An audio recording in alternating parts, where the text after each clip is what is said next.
What is up, Facebook world? This is Kimberly and Conor Tracy.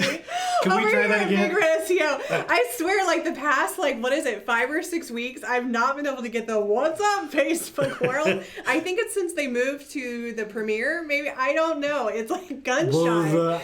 Like I feel like I'm the anchor man / not the anchor man.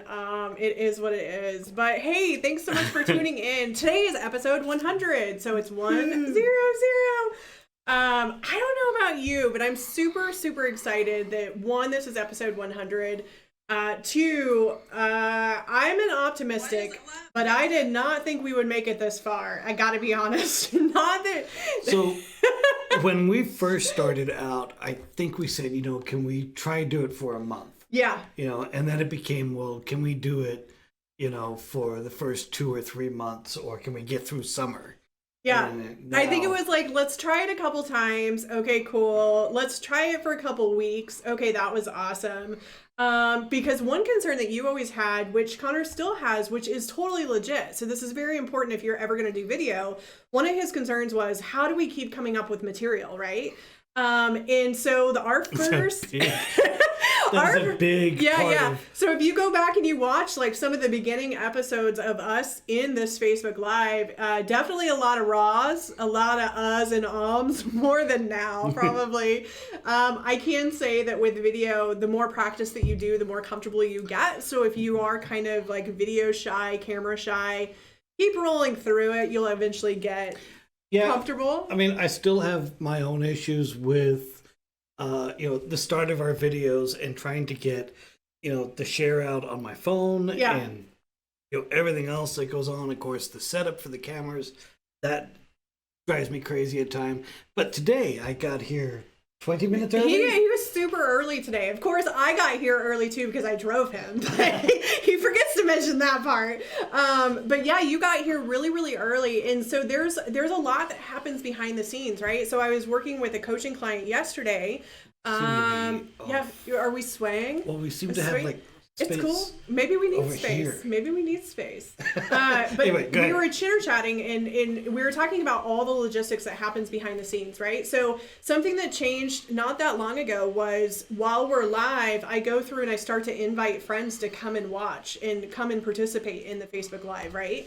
When Facebook changed their platform the last time, that became very, very relevant to the amount of people that we had come engage in our page, in our Facebook Live, and then those that did not, right? So if you go live, traditionally in Facebook, if somebody's following your business page, they'll get a notification, but if they've kind of fallen off for a while, they don't really get the notification. So you almost have to go out of your way to start inviting people in, right? And you do that quite a bit. As you're going through things, Kim goes through the list and invites a handful of people that are regulars here on the show. I'm inviting them right now, y'all. Inviting them right now. But I would say, when we very first started, worrying about, and not really worrying, trying to figure out what do we present, how do we present, and we actually relied really heavily on you guys, the community, right? To come and tell us, hey, this is what we want. These are the informations we want.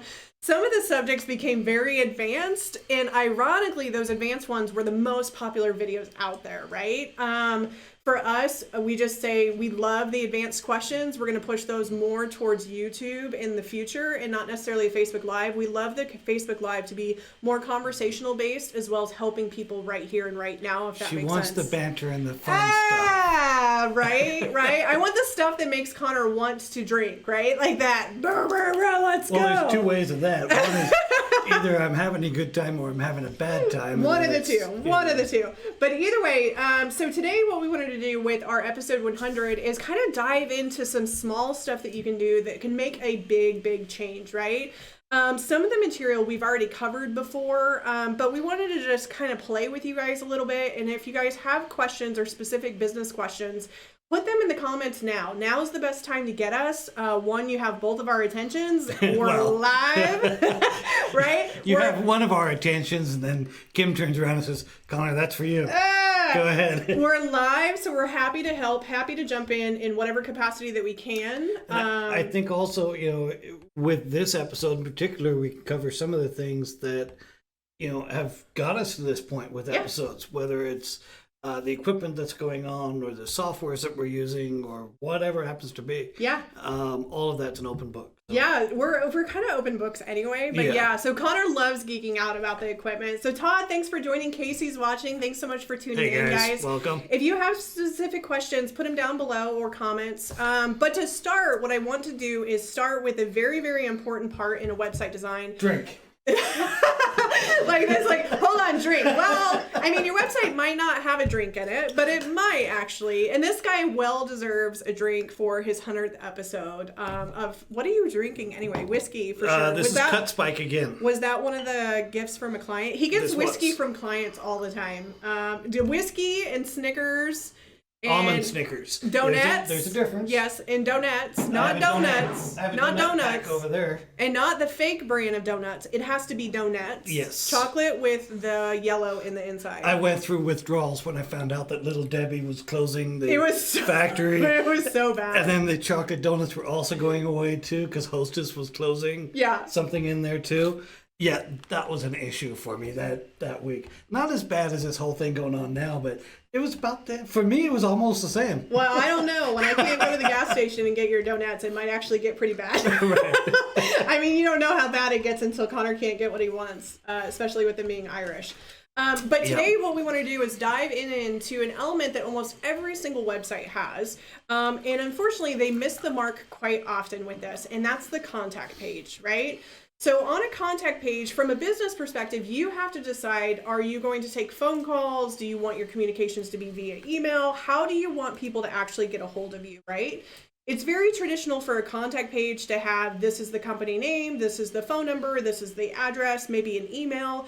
Maybe they actually do have a contact form. I don't know what he's got pulled up, but it looks like a whole car thing. That's crazy. Anyway, sorry. I wish everybody could see the screen because it looks like a car on his laptop. I could share it. No. What happened was that I'm hearing the fan from the computer. Oh, so got it. I'm going into the optimizer here to. That was super weird. Okay, so the thing is, like, basic contact information is usually in a contact page, but then a lot of times people actually build a contact form in the website, right? So what we find, which is a dirty, dirty habit for DIYers, like, if you are doing this, stop it, clean it up, get it handled and taken care of. But what they do is somebody might install a theme and then they just leave the contact form theme the way it traditionally is put inside. There's nothing wrong with that, mainly because it's like if the email, first name, maybe a phone number, submit, send. But the dirty part is they never test their contact form or ensure that it's actually set up. So most cases when you install a template and a contact form's already built in there, some people are like, yay, I don't have to do that part, right? Mm-hmm. But what you don't realize is Billy Bob over in South Africa is actually receiving your emails from all your prospects and your clients because you never filled out the details and or nothing wrong with Billy Bob or Africa, by the way. So Billy Bob was the theme builder. Yeah. So so the thought process is it's getting sent to the theme builder and or it's going into a black hole and it's never being delivered in the first place, right? I cannot tell you how many times we've come across in audited websites where businesses never tested their contact form. So here's the reality, guys. Whether you're in WordPress or you're in Wix or you're in Squarespace, it doesn't matter. I would make a habit of testing your contact form, if not every 30 days, every 3 months. You can for sure do it more. Like Conor tests almost once a week. Because the thing is as software rolls out, no matter who has the website, no matter who designed the website, you can have an update that can actually break something in your site. And if you don't do your due diligence of checking it to make sure, if you hear crickets and nobody's filling out a contact form and it's very popular, that actually can hurt your business, right? Just to build on top of that. So over the years, I want to say years ago, but over the years, there's various different spam protection type softwares that are able to be installed on websites, whether you're using WordPress or Wix or Joomla or Drupal, whatnot. But essentially those spam filtering setups make it so that no spam comes back to you. Now, years ago, I used to still leave the spam on my contact forms that would come in. That at least would tell me that the contact form is working. So if I'm not getting an email from or a new contact from a new prospect once a week, then I left that spam thing open so that I knew that the contact form was working. These days, there's so much spam that we turned off or we turned on the filtering to stop the majority of that spam coming in. And we do get email, we'll get 1 or 2 every week. It's so funny, like how we can tell, because sometimes the contact forms actually seem legit. So you guys might face this in your business. You actually think it's a legit client, right? Usually they use the word kindly inside somewhere in the sentence that doesn't make any sense. That's usually a spam indicator.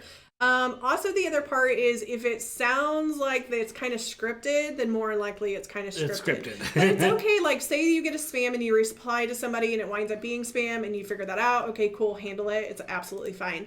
One other area on a contact form that I love helping people with, and this was a game changer in business, right? Because all businesses, whether you own it or you're working for a business, time is money, right? Time is the essence that you can't get back, right? And then in addition to that, if somebody's reaching out because they have questions, they're like, hey, contact me for a quote.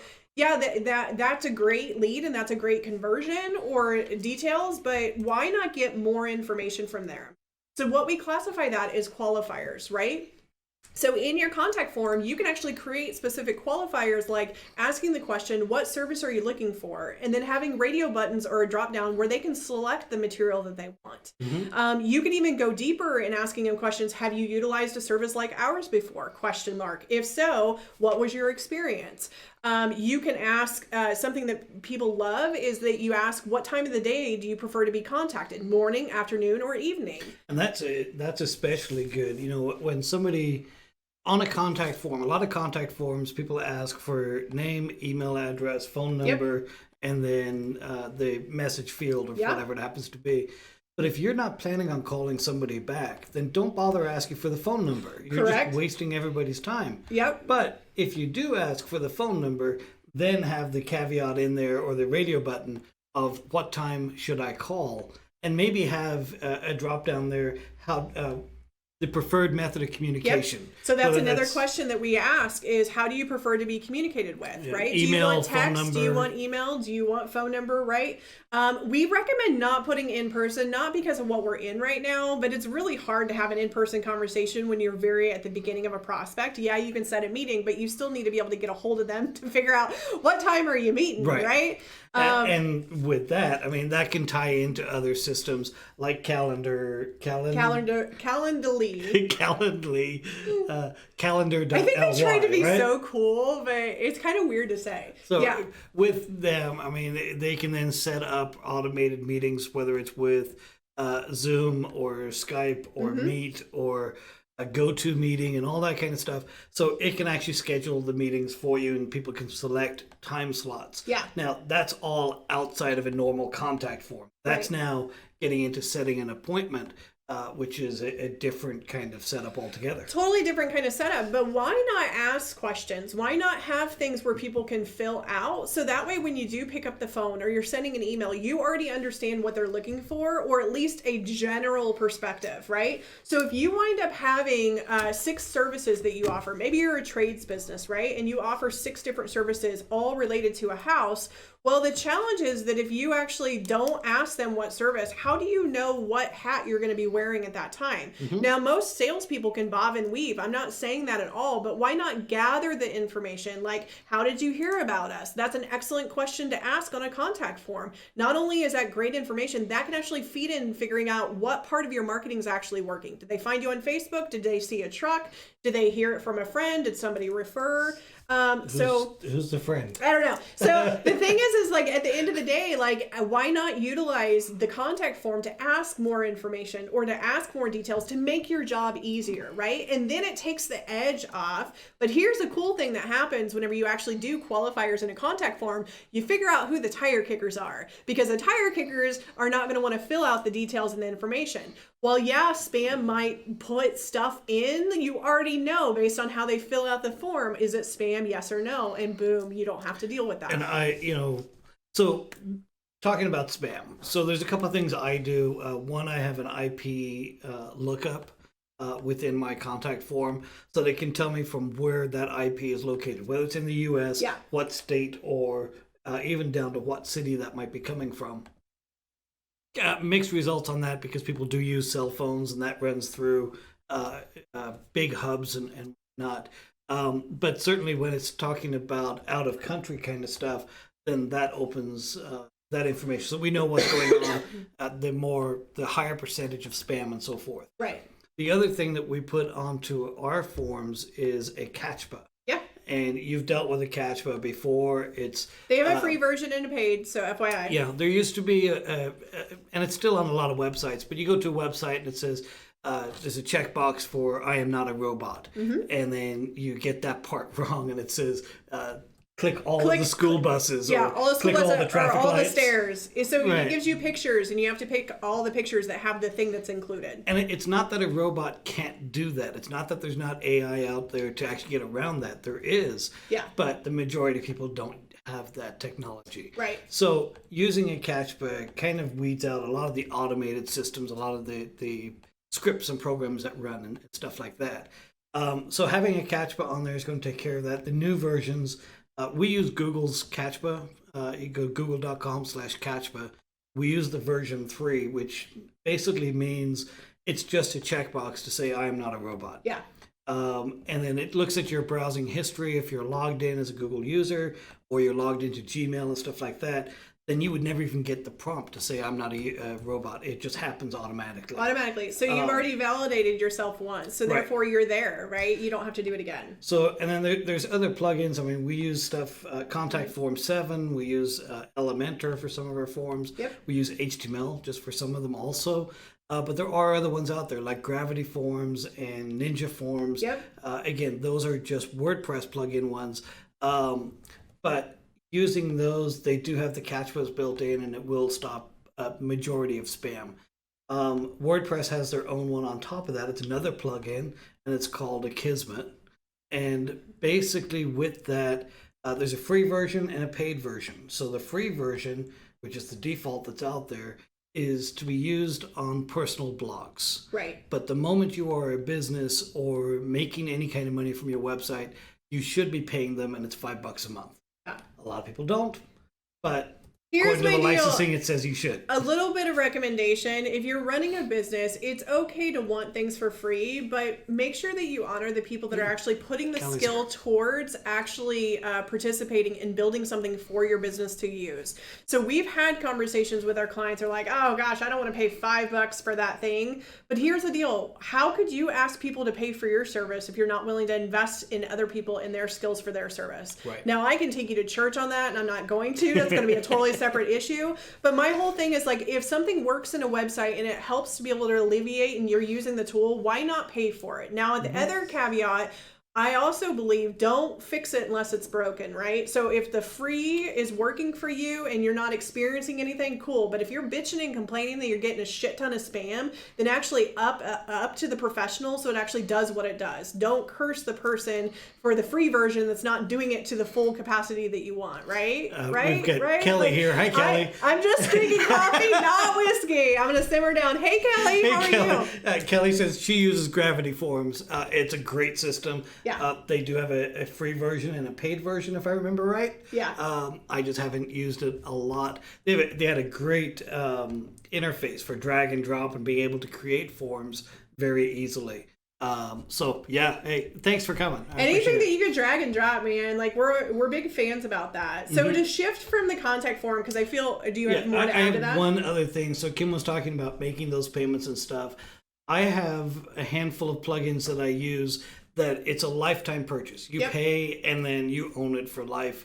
And there's some like ACF. We use Advanced Custom Fields. We use it on probably 80% of the websites we work with.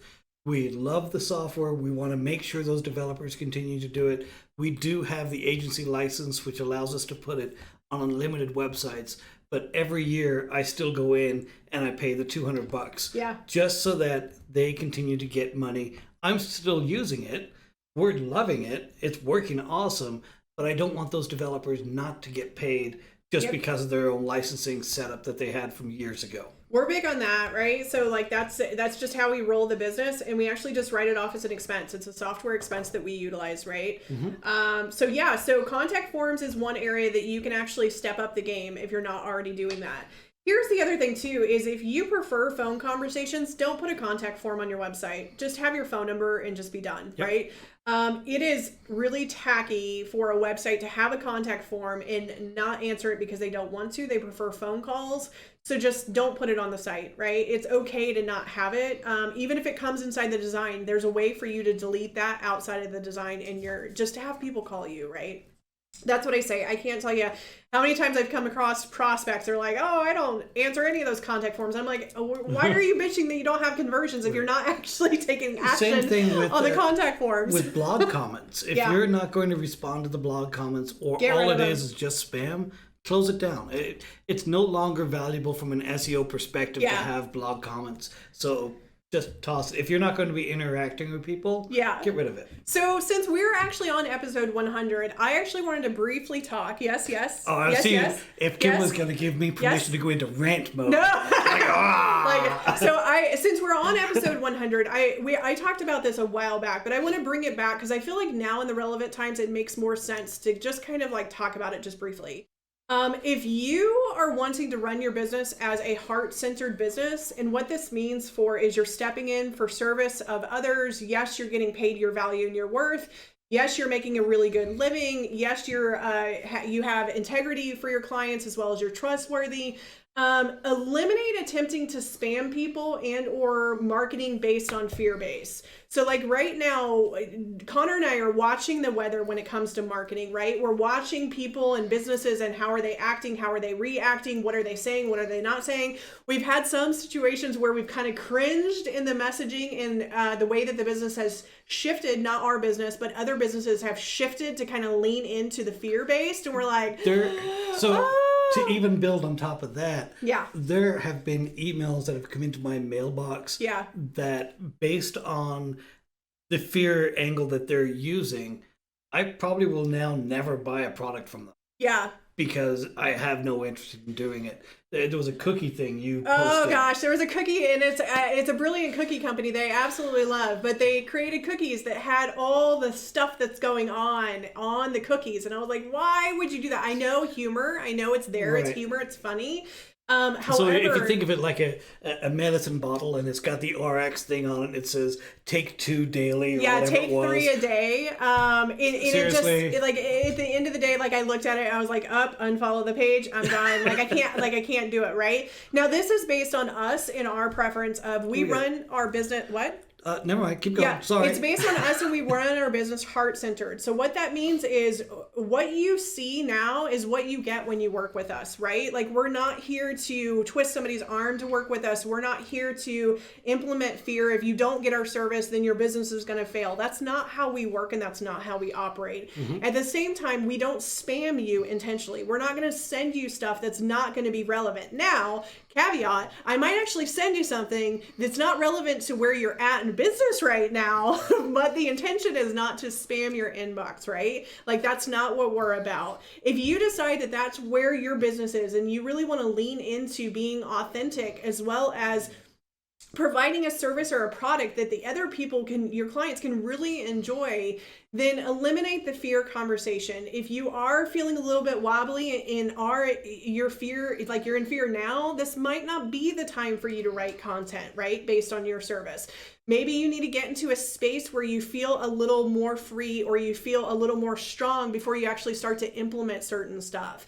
Now at the caveat wraparound, you can actually step in content-wise and SEO-wise now more than ever because a lot of people are taking their foot off the gas. So if you're able to stay clean and clear, step in for value, then boom, you can blow up your online presence in your content. Can you shrink that and see if you have any? So I've got Kelly here said that it's stupid to market on fear, and humor has been her go-to. And I'm right there with you. Any of those emails that come out, if it's more humor based, as long as the humor's right, then but the thing is like, I think like right now it's one of those, it might be well worth just not, so it's so fascinating. This is where I get tongue tied. Like weeks and weeks and weeks ago, I'm a very sensitive person, and I was in Facebook and I could feel the people, like I could feel all the stuff coming through, and it was almost like people wanted to jump on the bandwagon as fast as they could because they feared they were missing out. And then all of a sudden it was too much. It was like everybody was doing videos and everybody was offering things for free and everybody was da-da-da-da-da-da-da. So not only did you have the fear-based marketing, but then you had basically the sacrificing artist, which I'm not opposed to giving stuff for free, right? Right. But you need to decide if now in our world we weren't where we're at right now, say everything overnight fixed itself, would you still act the same way, right? Would you still market your business the same way? Like there's a quote out there, and I'm going to totally bosh it, but it's like, one act in 1 second can destroy 50 years worth of reputation. Mm-hmm. And in marketing and in messaging, that is very true. Now, you might not take one person and say, well, one person's not going to destroy my entire business. Kudos to that, right? But at the end of the day, like your messaging can actually destroy or it can create. That's the only part that I want to say and bring that in. Even from that end. So earlier this week, actually last weekend, on Nascar. So the Nascar is doing the virtual racing, the iRacing thing and whatnot. Yeah. One of the drivers got pissed and decided that was going to be the opportune time to go on a rant. That guy really, like, I wonder if he just like wishes he could have gone, like, time machine and go back. A racial word. He used it just once, but he used it. Yeah. And within hours, his sponsors dropped him. The next day, he was fired from the NASCAR team. Yeah. He's now banned from NASCAR, or suspended from NASCAR, not banned. Yeah. But they were talking about, just what this has done. And this one little rant that he went on, which was really just one sentence, but he got pissed at the video game and he threw the controller and whatever else. Yeah. But he's now lost in excess of $10 million it's crazy. Per year. And watching it actually build up, right? So one form of active, like one action he took based on whatever he was in, just like went through and destroyed his entire career. And I've gotten pissed at video games before. Yeah, right? So really quickly, I want to keep an eye on time. But then in addition to that, with this... Do you want me to reset that? You can. So with the heart-centered business, one other area I want to talk about, guys... Stand up. Yeah, go ahead. Or put the number. No, you can go ahead and stand up. One other thing I want to talk about is... attempt to eliminate trash talking your competition. So here's the deal, and if you guys have... Yeah. Okay. If you guys have followed me for quite some time... You'll know that I have this belief of, yes, in the world you do have a competition in your industry.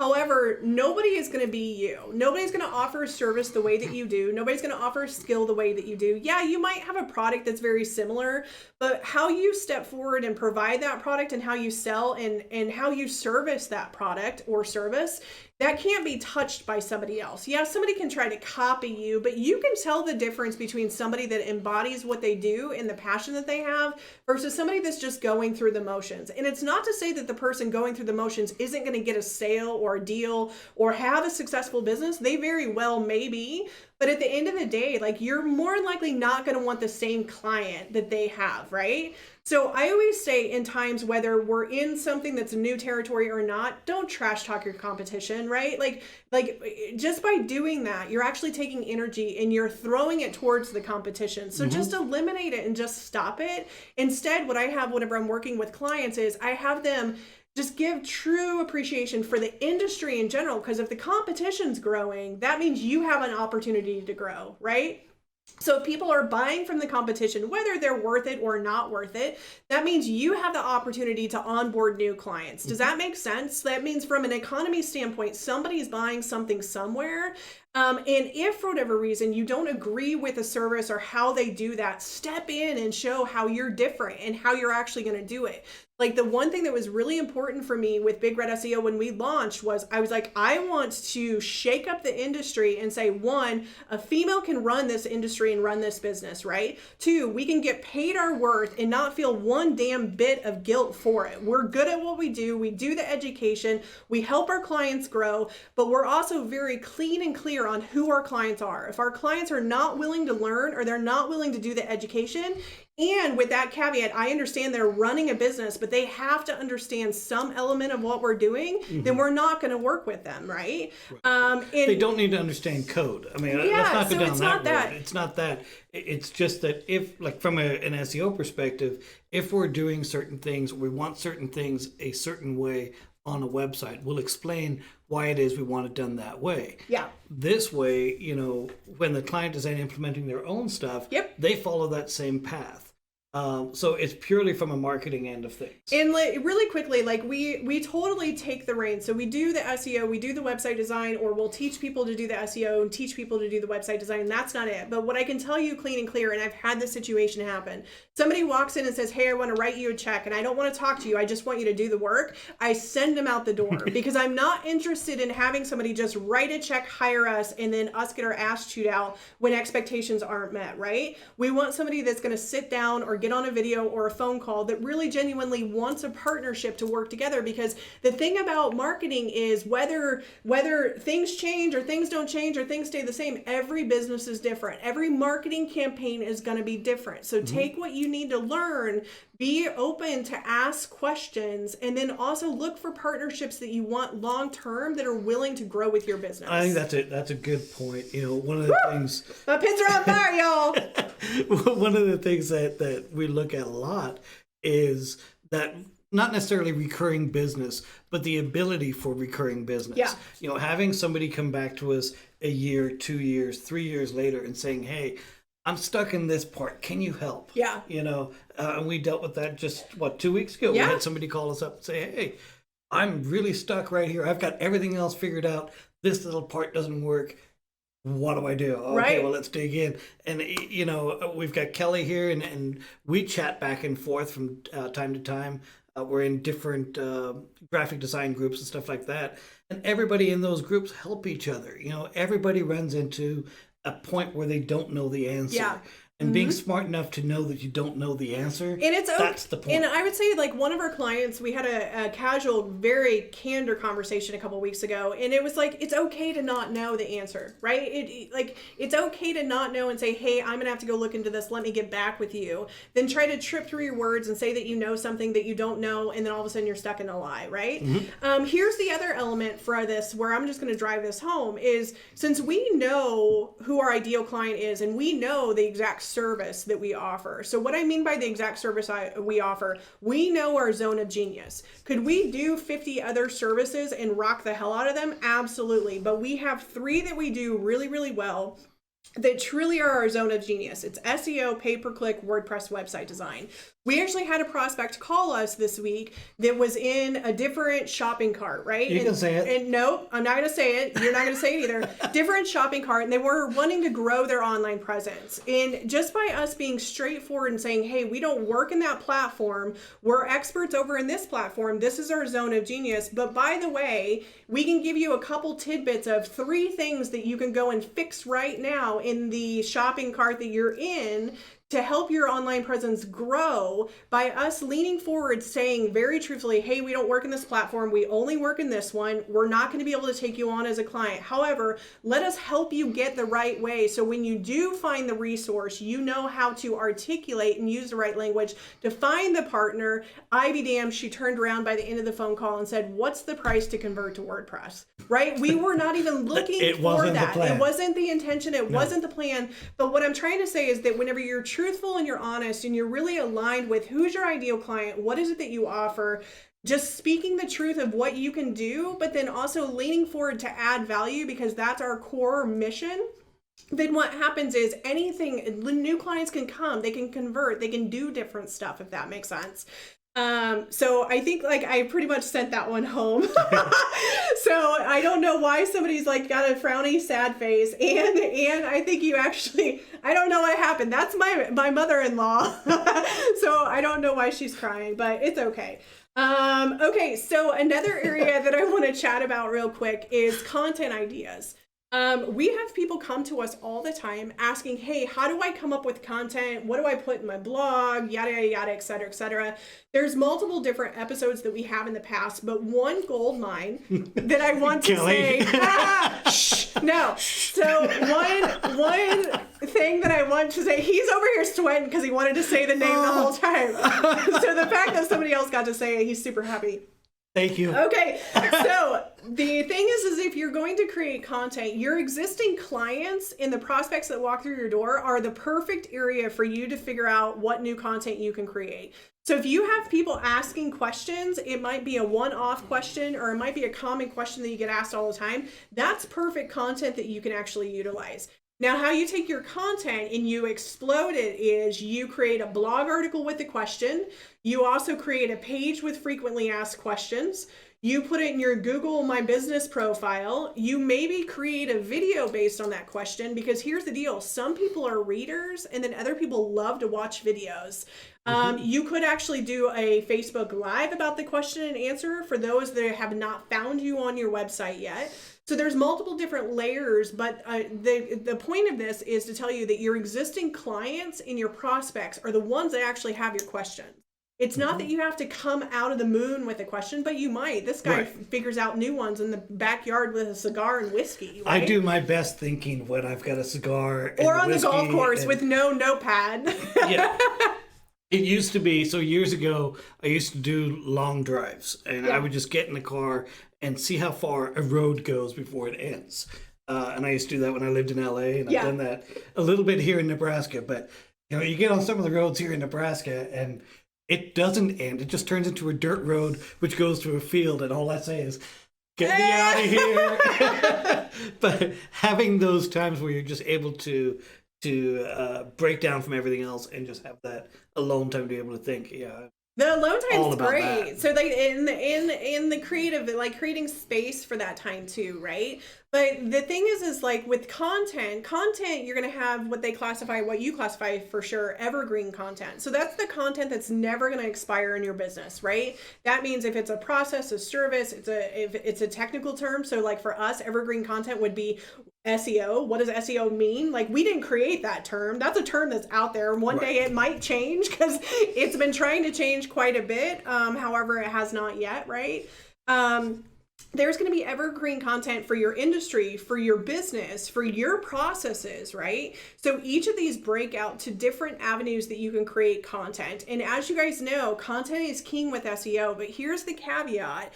Don't create content just to create it. It has to be value add. It has to be knowledge based. And if you can blend the newbie and the technical, that's the sweet spot in creating content. And even as you said there, with regards to evergreen content, we say it's going to be lifelong content or stuff that doesn't change.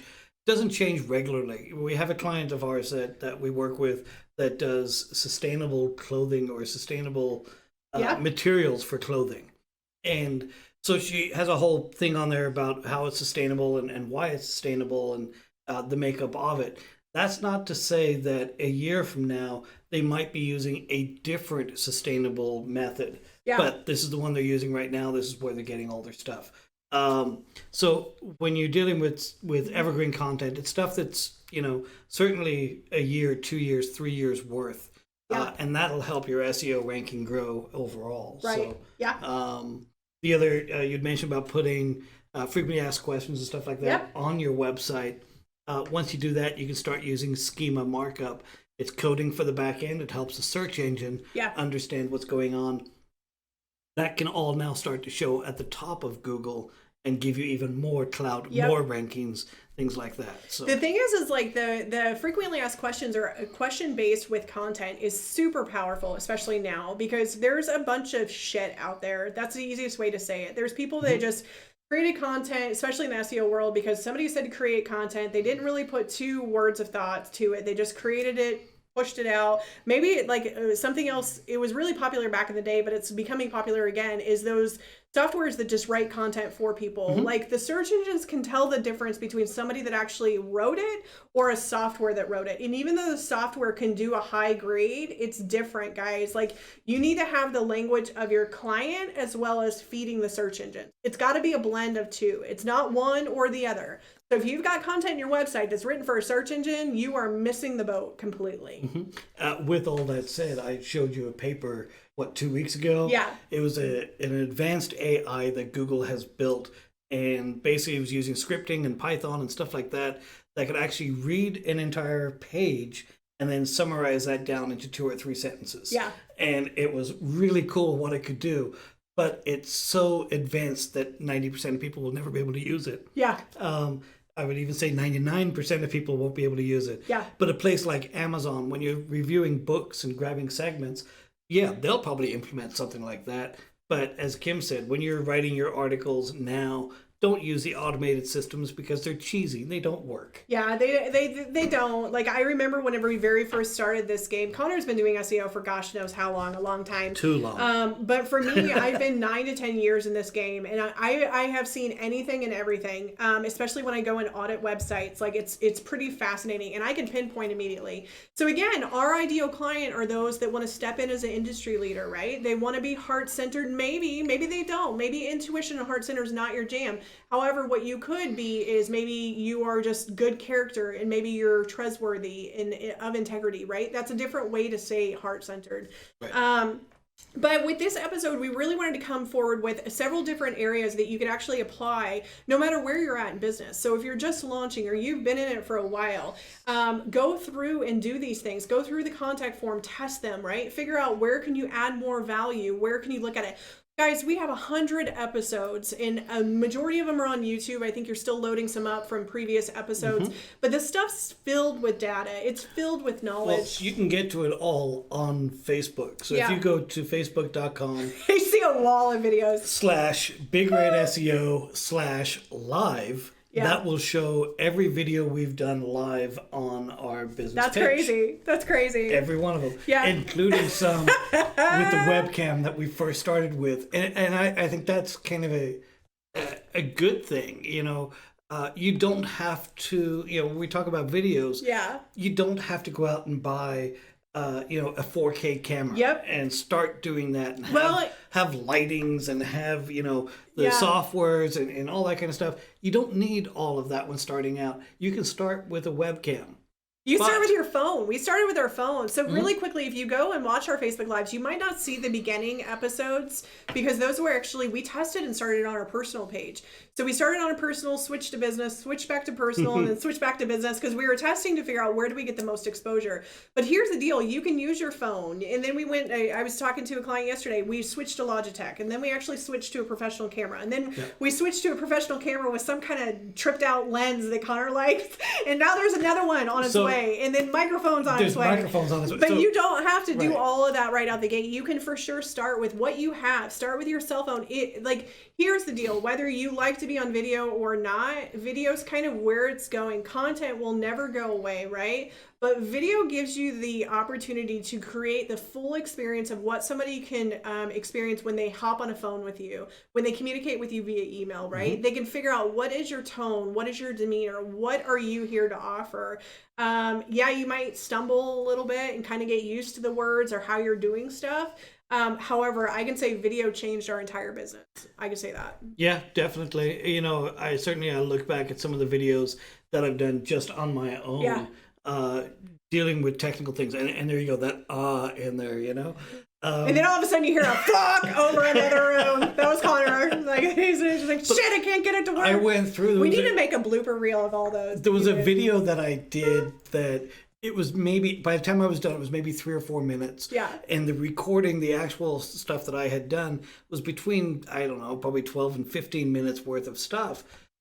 And by the time I had removed all the ums, uhs, stutters, and everything else, and the video, it looked polished, but it looked edited. Yeah. And it lost its authenticity or genuinity or whatever with the users. So and the ums and ahs is perfectly fine to have. Yeah, so here's the deal. There's nothing wrong with professional video. Just figure out what your jam is. Like for us, like this is probably about as professional. He tries to geek out. It's a good hobby for him.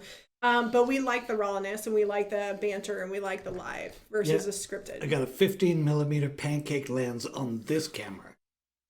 All I hear is IHOP when I heard the word pancake. That is it, and they're closed. So now I have cravings for IHOP when they're closed. With this camera, so just because I can, with this camera, the only mistake that I made with this camera, if you want to call it a mistake, is that it's not a DSLR. You're going into tech world. I know. But the thing about this camera is that if you don't touch a button within 30 minutes, it automatically turns off. Which is why I had to get up, walk around, touch a button. Did you ever order the remote for that? Okay. No. There is a remote for this camera that I can get, and I should order that. Yeah.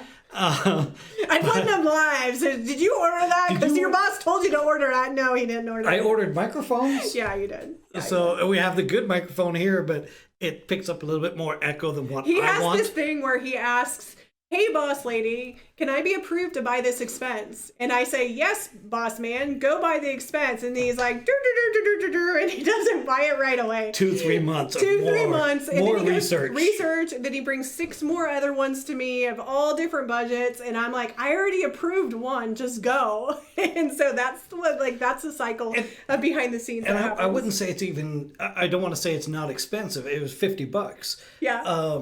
But is it going to be the right one that I would use for several months or for the next year or lifetime? Is it worth spending $50, or should I research a little bit more and see if there's a $60 version or a $40 version? Can you tell his zone of genius is research, guys? Like that's the thing, is he loves to research. I don't want to get the wrong one. Hey Patricia, thanks for joining. Glad to have you here. Anything else that you want to add for the 100th episode, Connor? You've got your whiskey. It's gone. You drank it. Whiskey's gone. That was fast. Need more. Good celebration.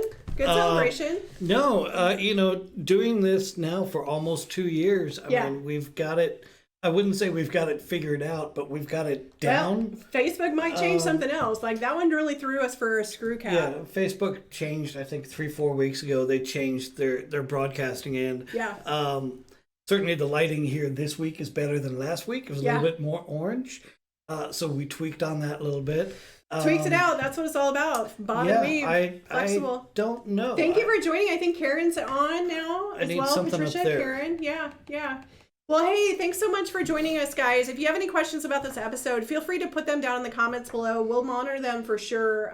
In the meantime, we hope you have a fantastic rest of your weekends. Or a weekend in general. I know I'm going to be working on some projects.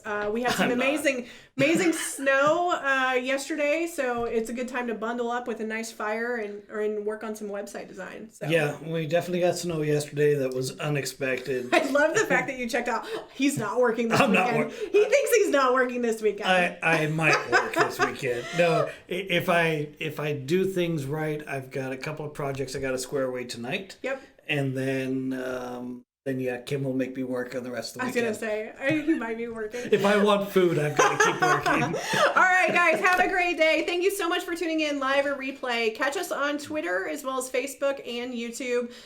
It's somewhere down on the bottom of the video. It was just there a second ago. We'll be back next Friday. And until then, next Friday will be 101. So maybe we'll do an education form 101. You know, like we basics. We should do a 101. Yeah, 101. Okay, cool. It's a date. All right, chat soon. Thanks for tuning in. Bye-bye. Bye now.